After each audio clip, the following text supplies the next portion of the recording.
안녕하십니까. 책 읽는 마스크입니다. 한 달 전쯤에 우리 기사 날짜로 7월 3일이네요. 이 박혁이라는 이 문제 많은 이단으로 몇몇 교단에서 정죄받은 이 사람이 목사 안수 근거는 직통계시 신사도적 활동 지적해서 이렇게 지금 기사가 하나 올라왔는데요. 이 기사의 내용에 보면 이 박혁 씨가 목사 안수를 주는데 이게 본인이 그냥 줘요. 여기 보시면 기사에도 이런 말이 나옵니다. 유튜버 박혁씨가 기존 교회의 권위와 질서를 무시한 채 자신에게 합당하다고 여겨지는 사람에게 목사 안수를 주고 있어 논란이 되고 있다. 그러면서 목사 안수는 이 하나님으로부터 오는 직통 계시에서 시작됐다라고 이렇게 이야기를 합니다. 그러니까 이 박혁씨가 하나님께 계시 받아가지고 지금 목사 안수 준다는 거예요. 그래서 이렇게 목사 안수를 주는데 참 가관입니다. 네, 이래서 제가 책에 있는 내용을 기준으로 해서 여러분들에게 이 목산수와 관련된 내용을 좀 설명해 드리려고 합니다. 자, 일단 목산수 이 목사를 어떻게 세우는가 여러 가지 내용으로 얘기해 드릴 수 있는데, 일단 제가 책을 읽는 사람이니까 책에 있는 내용 중에서 여러분들에게 쉽게 좀 설명할 수 있는 거 요걸로 가져왔습니다. 일단 제가 참고한 책은 특강 종교개혁사란 책이고요. 이 책입니다. 이 저자는 황희상 씨예요. 목사는 아닌데 이 교리교육이라든지 이런 종교개혁사 관련된 책도 내시고 영상도 이렇게 찍어서 올리시거든요. 여러분들 이름 검색하시면 이분이 쓰신 책이나 유튜브에 영상들이 있습니다. 영상 같은 거 한번 보시면 굉장히 좋은 내용들이 많이 있어요. 이 책도 여러분들 한번 보시는 걸 추천드립니다. 이 책은 특별히 이 장로교회의 역사 중에서 이 웨스트민스터 총회라고 해서 장로교회에게 굉장히 중요한 겁니다. 그런데 그 장로교회 굉장히 중요한 역사지만 그 역사가 바로 종교개혁의 정점이다라는 개념으로 웨스트민스터 총회 때 일어난 사건들, 또 그때 결정된 내용들, 이런 것들을 중심으로 해서 종교개혁의 정신이 무엇인지를 잘 설명하고 있는 책입니다. 한번 꼭 여러분들 보시기 바랍니다. 종교개혁자들이 생각하는 원칙이 있는데요. 어느 한 사람의 권위로 자, 이렇게 해드릴게요. 네. 어느 한 사람의 권위로 누군가를 세우는 일은 있을 수 없다. 이게 종교개혁자들이 생각하는 원칙이에요. 왜 이런 얘기 하겠습니까? 로마 카톨릭 같은 경우는 한 사람의 권위로 하잖아요. 네. 그리고 또 타락한 교회들은 이 주교라든지 감독이라든지 그런 식으로 어느 한 사람의 막강한 권세 아래에서 이 목사나 또는 종교 지도자들이 세워지는 일들이 벌어집니다. 그러니까 이렇게 하면 안 된다. 그러면서 이 단서를 이렇게 말하죠. 이렇게 되면 세워진 사람은 교회를 섬기는 사람이 아니라 자기를 세워준 사람을 섬기는 사람이 된다라는 거예요. 그러니까 이 어느 한 사람의 권위로 누군가를 세울 수 없다. 여러분, 근데 아까 박혁 씨는 자기가 세우잖아요. 물론 자기는 하나님께 계시 받아서 그런다 그러는데, 아니 그 계시가 진짜인지 아닌지 어떻게 할 거예요? 그 계시가 하나님에게 왔는지 마귀에게 왔는지 그거를 어떻게 확인하냐고요. 그래, 이딴 식으로 목산수를 주면 안 되는 겁니다. 또 누가 하고 싶다고 해서 그냥 시키지 않고 반드시 그 사람의 소명을 검증한다. 이게 굉장히 중요한 겁니다. 그냥 아무나 내가 하고 싶어요 해서 이렇게 하는 게 아니고 그 사람의 소명이라는 거를 검증을 해요. 그럼 그 소명이 뭐냐? 소명, 일단 타이틀은 외적 소명은 판단할 수 있으며 판단해야만 한다라는 건데, 이거 굉장히 중요한 개념입니다. 여러분 잘 기억해 두십시오. 소명은 우리가 두 가지로 구분을 짓습니다.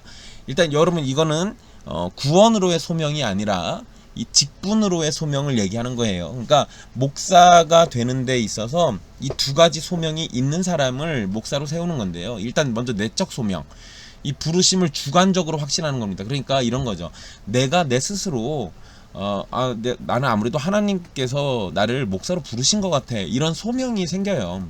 또는 교회를 하거나 교회에서 누구를 가르치거나 아니면 어떤 교리를 배우면서 말씀을 전하는데 즐거움을 느끼거나 이런 식으로 본인 스스로 확인하는 겁니다.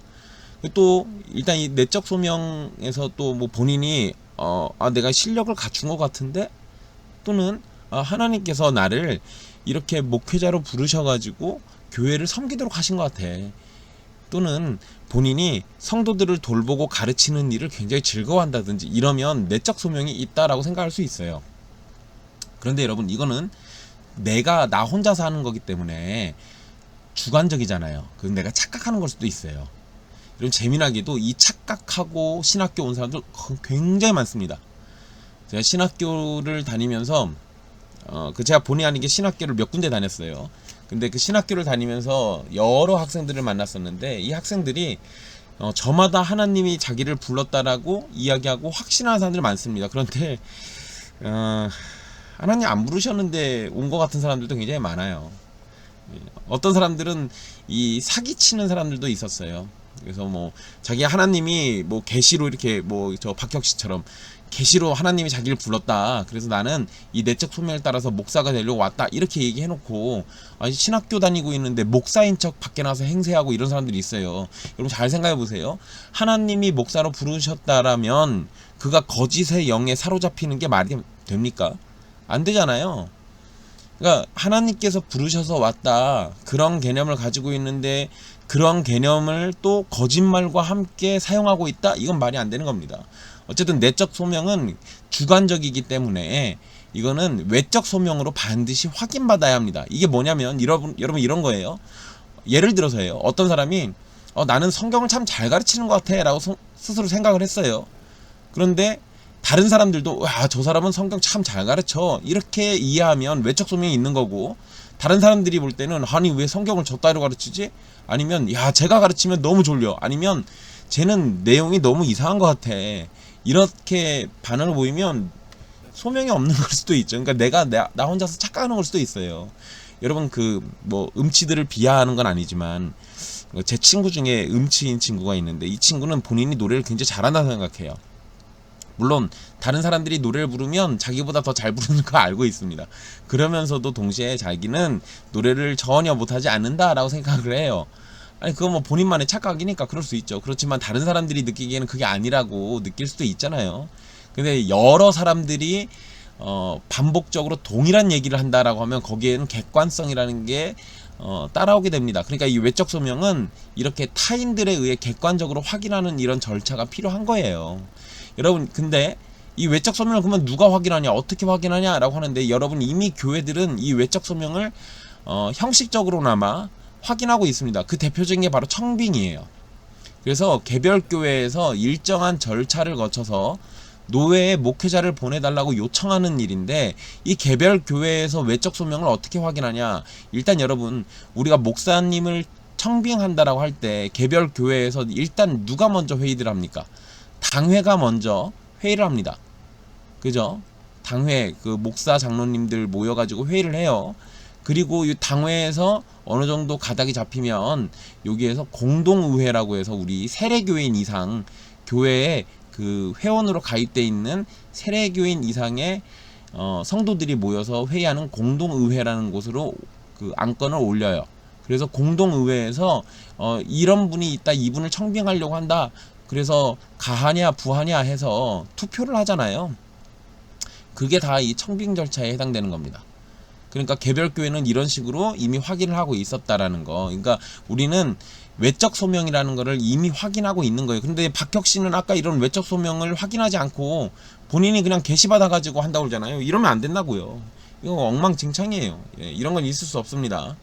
자, 그다음에 그래서 여러분 교회와 노회는 이 크로스 체크라는 걸 해야 합니다. 뭐 책에서는 더블 체크라고 되어 있는데요, 저는 그냥 크로스 체크라고 표현하고 싶어요.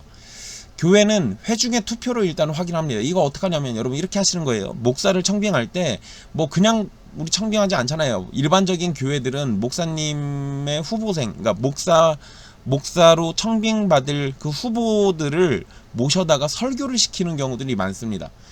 그런 것들도 결국에는 체크하는 거죠. 이분 설교를 잘 하시고 잘 말씀을 전하시는지, 이런 것들 확인하는 거잖아요. 그러한 교회에 확인이 있죠. 물론 여러분 한 번 설교 시켜가지고 확인됐다라는 착각을 하시면 안 돼요. 교회가 이런 거에 많이 속는데, 여러분 생각을 해보세요. 상식적으로 여러분 교회에 여러분들이 어떤 사람을 불러다가 설교를 해달라고 그래요. 그러면서 당신을 목사로 청빙하고 싶은데 와서 설교 한번 해달라, 뭐 아니면 한 두세 번 해달라, 이렇게 해요. 그러면 그 사람이 그냥 평상시에 하던 거 아무거나 들고 와서 설교하겠습니까? 아니면 자기 일평생에 가장 설교 잘 썼다라고 생각하는 거 들고 와서 설교하겠습니까? 일반적인 사람들이라면 자기가 가장 자신 있고 가장 반응 좋았고 가장 훌륭하다고 생각하는 설교 들고 와서 할 거예요. 그러니까 그때 그 설교 가지고 판단하지 마시고, 제가 여러분들에게 추천드리는 건 그 목사님이 우리 교회에 와서 설교하는 것보다 여러분들 중에 대표를 몇 명 뽑아가지고 그 목사님이 설교하고 있는 교회로 한 몇 달을 보내버리는 거예요. 두서너 달을 추천드립니다. 그렇게 해가지고 두서너 달 동안 그 교회에서 설교를 계속 들어보는 거예요. 그러면서 설교를 잘하는지, 또 교회 분위기라는 게 있잖아요. 가서 직접 교회 분위기도 봐야죠. 그래서 이 목사가 교인들과 어떤 분위기인지, 어떤 관계인지, 성도들과의 관계가 굉장히 친밀감이 있고 좋은지, 또 말씀을 들은 성도들의 반응은 또 어떤지, 이런 것들도 한번 확인해 보는 거 굉장히 중요한 겁니다. 어쨌든 여러분, 이런 교회는 이러한 이 확인 절차가 굉장히 필요해요. 사실 여러분, 노회도 확인 절차를 하지만 교회가 더 집중해가지고 확인을 해야 합니다. 그런 면에서 제가 지금 방금 말씀드린 그런 방식들을 좀 한번 생각해 보시는 걸 추천드리고요. 그 다음에 노회도 확인을 합니다. 근데 이제 이거는 이전의 것들로 확인하는 경우들이 대부분이긴 해요. 일단 노회도 이 사람이 목사로서 적합한가 시험을 보기도 하고요. 면접을 통해 가지고 확인합니다. 또 교회에서 이분 갑돌이라는 분 우리 목사님으로 청빙하고 싶습니다. 확인 좀 해주십시오. 이렇게 하면 노회는 그 갑돌이라는 목사를 모셔다가 면접을 봅니다.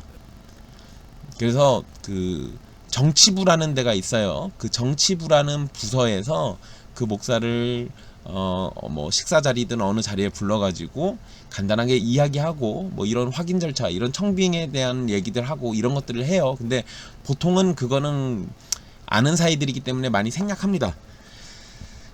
어쨌든 그렇다라는 거 기억해 두시고요. 그 다음에 노회 검증 절차를 좀 더 자세히 얘기해 드릴게요. 이거는요, 여러분, 일단 이 목사를 세우는 검증 절차예요. 그냥 그 목사를 청빙하는 검증 절차가 아니고 세우는 검증 절차.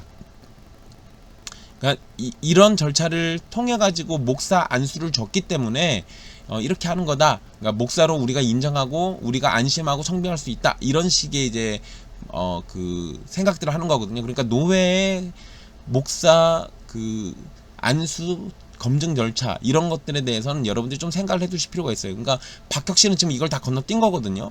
자, 어떻게 하냐? 이게 이제 일반적인 거예요.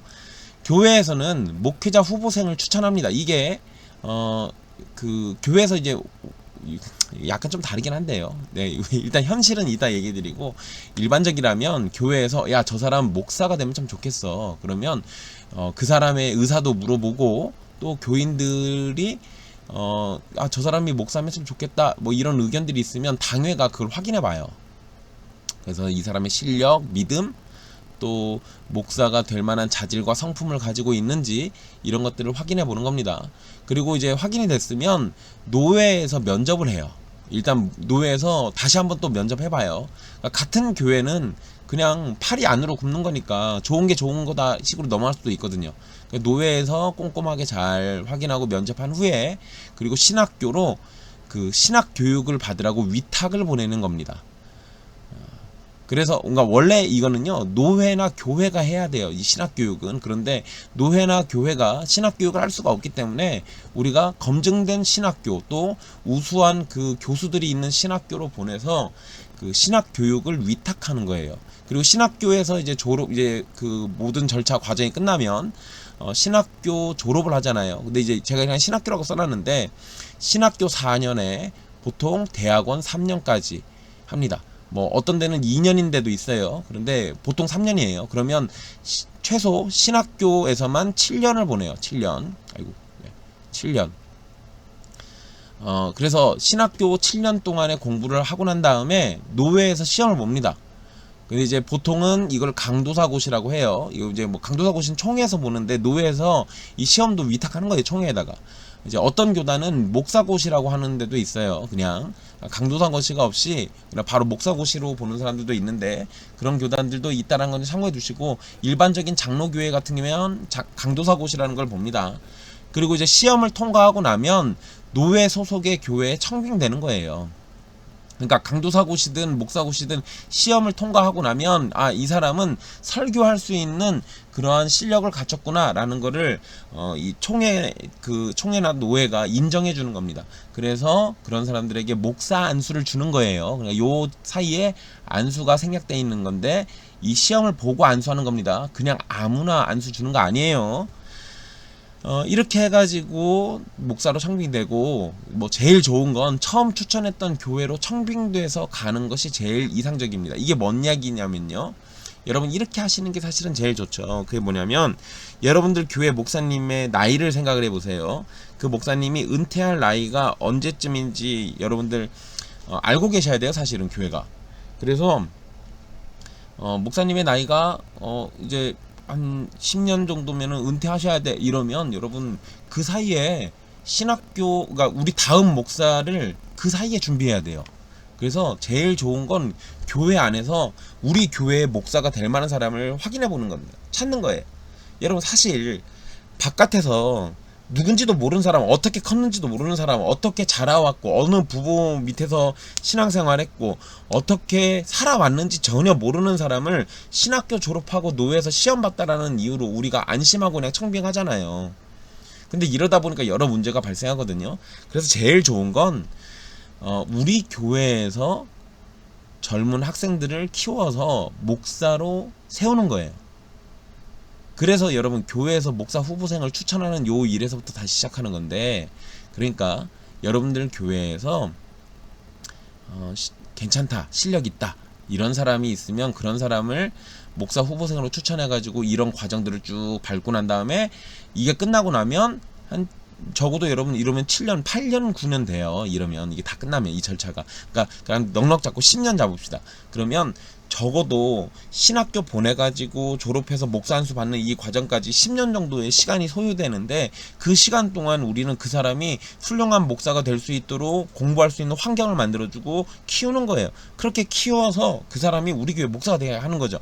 이러면 그 사람의 어린 시절도 알고 있고 환경도 알고 있고 또 우리가 목사 되는 그 과정 가운데 교회가 헌신하고 도왔기 때문에 이 사람이 우리 교회 와가지고 목사하는 데 있어서 여러 가지 이점들이 있을 거거든요. 뭐 그런 것들을 노려라 이 얘기입니다. 이건 책에 있는 내용을 그냥 제가 이렇게 갖고 온 거예요. 여러분 이게 정상인데, 이렇게 하는 게 정상인데 현실은 어떠냐? 신학교 입학할 때 당회의 추천으로 그리고 노회의 후원으로 가는 경우가 흔한가? 아니요, 그렇지 않아요. 지금은 그저 자기가 하고 싶어서 서류를 꾸며서 입학합니다. 교회가 불렀다기보다는 내가 학교에 입학한 것이고 학교에서 목사 자격증 받아가지고 교회에 취직을 하거나 개척을 하는 형태가 되었습니다. 이것은 아쉽게도 바람직한 모습은 아닌 것을 알 수 있습니다. 이 저자가 이렇게 써놨어요. 여러분 실제로 대부분 이렇습니다. 이 저자가 얘기한 대로 실제로 이래요. 그래서 여러분 신학교 입학할 때 당회 추천을 받긴 합니다. 왜냐면 추천서가 없으면 안 돼요. 그런데 그냥 내가 목사님한테 찾아가가지고 목사님 저 신학교 가고 싶어요. 그러면 목사님들은 그냥 무조건 오케이 막 이래버려요. 뭐 확인 이런 거 하거나 아니 너는 가면 안 돼, 너는 실력이 없어 이렇게 뭐 잘라가지고 말한다거나 이런 거 없습니다. 그냥 신학교 가고 싶어요. 그러면 신학교 추천 써버려요. 그리고 노회가 보내는데 여러분 여기 노회 후원 같은 거 이런 거 별로 없습니다. 뭐 그 노회에서 장학금 주는 경우들이 있긴 한데요. 그것도 굉장히 적어요. 그 신학교 들어갈 때 쓰는 비용. 여러분 이제 저자가 왜 이 얘기를 했냐면요. 잘 보세요. 신학교에서 신학대학원까지 아까 제가 7년 정도 걸린다고 그랬잖아요. 7년 정도. 그러면 여러분 한 학기에 적어도 뭐 생활비 따지고 뭐 해가지고 500만 원 정도 들어간다고 치면 500 더 들어가요. 7년이면 얼마예요? 한 학기에 500이니까 요거 한 학기면 1000. 그럼 여러분 이거 7000 들어가요. 7000 너무 많다. 좋습니다. 신학교 졸업하는데 5000 들어갔다 칩시다. 여러분 신학교 졸업해서 내가 목사 되는데 5000 정도 들어가요. 그러면 이 돈을 누가 썼어요? 그 당사자가 쓴 거잖아요. 그리고 교회 가서 봉사를 해요. 여러분 이게 구조가 얼마나 웃긴 겁니까? 개인이 자기 돈을 들여가지고 신학교 가서 목사 안수받는 과정 다 밟고 그리고 난 다음에 그 교회로 청빙돼서 가요. 그런데 여러분, 내가 쓴 돈과 시간이 이렇게 있다 보니까 약간 이 내가 쓴 게 아쉬워가지고 이거를 다시 본전을 찾고자 하는 그런 욕구들이 발생하는 경우들도 있어요. 다 그런 거 아니에요. 정말 헌신적이고 자기 희생적인 좋은 목사님들 많습니다. 그런데 이런 것들을 다시 회수하고 싶어 하는 이 악인들이 있다라는 거예요. 그러면은 뭔 짓 하겠어요? 교회 가가지고 본전 생각나니까 이 성도들의 헌금을 자기 돈처럼 막 쓰려고 하거나, 이 저 교회 돈을 착복하거나, 뭐 이런 일들이 벌어진다는 거예요. 그래서 이런 일이 안 벌어지게 제일 좋은 건 신학교 보낼 때 교회와 노회가 그 신학생의 생활비 학비를 보태줘 가면서 키우는 거예요. 그렇게 했을 때 내가 교회의 헌신과 성도들의 피땀을 흘린 헌금으로 내가 목사가 됐어. 그래서 나는 교회를 위해 내 삶을 헌신하는 거야. 이런 생각을 가져야 돼요. 근데 우리 지금 그러지 않거든요. 참 안타까운 일입니다. 또 하나 보여드릴게요. 이 책에 있는 거를 그대로 갖고 왔는데요. 여러분, 목회자는 이러한 것들을 가지고 있어야 된다. 이게 외적 소명에서 이런 것들이 확인되어야 한다. 이런 겁니다. 일단 여기서부터 하나 볼까요? 통달한 신학서적. 그러니까 이 목회자가 어떤 신학서적들을 통달해야 돼요. 뭐 예를 들면 뭐 기독교 강요라든지 우리 그 조직 신학 책들, 뭐 그런 신학서적들을 잘 읽고 잘 소화해내서 본인 것으로 잘 가지고 있어야 돼요. 그래서 본인에게 영향을 주는 어떤 신학자, 뭐 바빙크라든지, 뭐 감리교라면 웨슬리도 될 수 있겠고요. 네, 뭐 침례교면 침례교 신학자들을 이야기할 수도 있고요. 뭐 그렇게 통달한 신학 서적에 대해서 이야기를 해야 할 테고, 그러니까 영향받고 그 자기가 관심 있는 어떤 신학자들, 그런 게 있어야 하고요. 이런 거 없으면 이상한 거예요. 또 종교의 기초와 정통 교리에 대해서 능통해야죠. 그러니까 적어도 기독교의 기초, 또 이 종교라는 그 우리 이 뭐 다른 뭐 불교라든지 이슬람교라든지 뭐 이런 것들 있잖아요.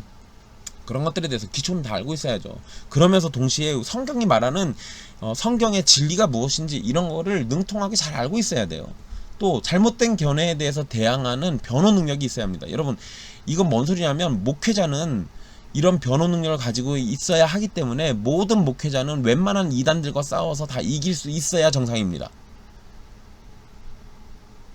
그러니까 제가 제일 싫어하는 게 뭐냐면요, 교회에 신천지 출입 금지 이거 붙어있는 거예요. 그거 뭐예요? 거꾸로 얘기하면 신천지가 오면 우리는 상대할 능력이 안 되니까 아예 처음부터 오지 마세요 이거잖아요. 아니, 그런 거 말고 목사님들, 변호 능력 가지고 계신 목사님들 모셔가지고 어느 신천지 어느 이단이 와도 우리 목사님이 말씀으로 교리로 잘 설명하고 잘 설득해서, 또는 그들의 논리를 변증해가지고 그들이 잘못됐다는 거를 말할 수 있는 이런 수준은 돼야 한다는 겁니다. 그리고 여러분, 중요한 거죠. 목사는 성경 해석을 잘해야 합니다. 성경 해석을 못하는 목사는 이거 목사가 아니에요. 물론 여러분, 이 성경 해석을 위해서는요, 교회사와 성경연대와 이 신앙 양심과 관련된 그러한 내용들을 잘 설명해낼 수 있어야 돼요. 그러니까 이 성경 해석에 있어서 이 교회 역사 속에서는 어떻게 해석했는지, 또 성경의 연대는 어떤 그 성경 연대에 대해서도 정확한 이해가 필요하고요. 또 성경 해석을 통해 가지고 이 신앙 양심을 잘 설명해낼 수 있는 그러한 목사들이 필요하다라는 거. 그 다음에 여러분, 당연히 목사는 성경 해석만 잘하면 안 되죠. 그거를 설교로 또 풀어낼 줄 알아야 하는데 성경을 강의하는 겁니다.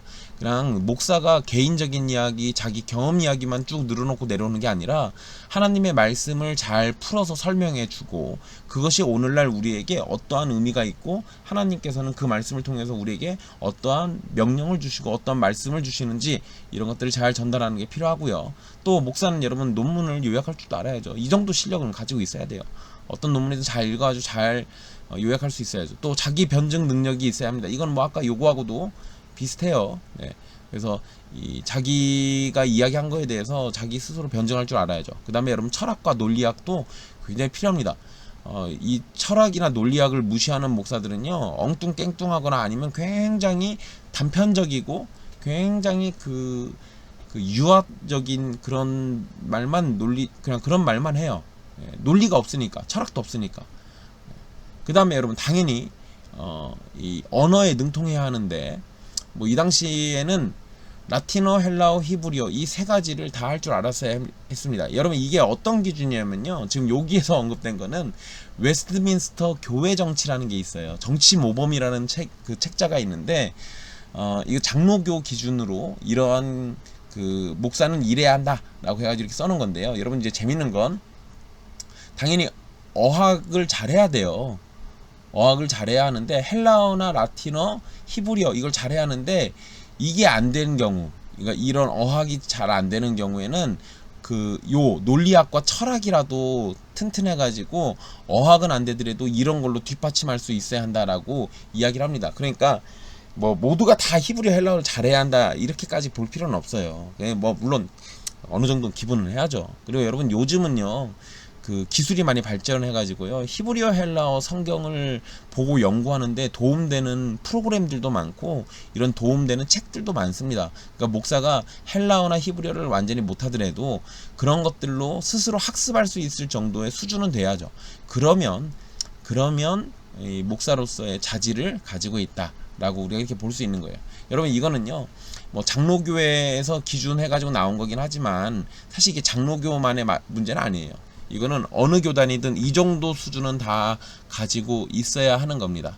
여러분들 잘 기억해 두시고요. 박혁씨 우리 기사 다시 볼게요. 이 박혁씨의 목사 안수 이런 말도 안 되는 이런 짓들 사실 여러분 이게 박혁씨만 이런 거 아니에요. 이런 식으로 목사 안수 주고 이런 식으로 지 멋대로 하는 사람들이 우리나라에 생각보다 굉장히 많습니다. 박혁씨는 워낙 유명하다 보니까 이렇게 그 관심을 끌고 기사까지 나온 거예요. 여러분 제가 사는 동네에는요 뭐 석 달만 자기네들 신학교 다니면 목사 안수 주는 데도 있어요. 얼마나 엉터리겠어요. 그런 사람들 나와가지고 목사한답시고 자기 목사랍시고 교회 개척해가지고 목에다 힘주고 다니고 사람들한테 사기치고 거짓말하고 범죄 저지르고 이런 일들이 계속 우리 한국 사회에 일어나는데 여러분 방금 제가 얘기해드렸던 이러한 내용들 잘 기억해 두시고 이런 내용들 통해서 목사란 어떻게 해야 한다 이런 것들을 여러분들 잘 기억해 두시고 목사를 세울 때도 이런 과정들이 기본적으로 있다라는 거 잘 기억해 두십시오. 뭐 제가 얘기해드린 거는 사실 이 책의 전부에서 굉장히 일부분이에요. 여러분들 꼭 이 책 한번 읽어보셨으면 좋겠습니다. 오늘 여기서 마치겠습니다. 책 읽는 마스크였습니다.